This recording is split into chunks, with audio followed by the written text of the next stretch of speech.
انا عايز اقول لك انا اكتر انسان سعيد جدا جدا جدا بالجيل المكون من النجم احمد مالك، طه دسوقي، عصام عمر، احمد داش، احمد غزي.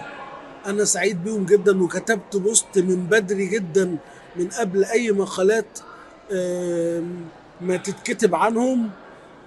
لما شفت لهم شغلهم السنة دي في رمضان ومتابعهم من فترة، كتبت بوست قلت بوجود هذه الأسماء اللي قلتها حالا هتتغير كل مفاهيم النجومية والأعمال الدرامية مهما أخفقنا من سنوات قريبة.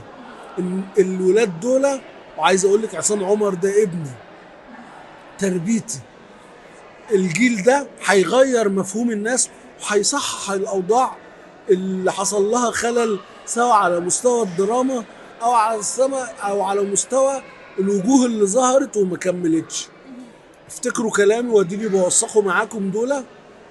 دلوقتي الأولاد النجوم دي هيقعدوا وقت طويل بيوثقوا وبيقدموا فن حقيقي يعلن عن حقيقة الشعب المصري زي ما كان بيقدم في الستينات والسبعينات وهكذا.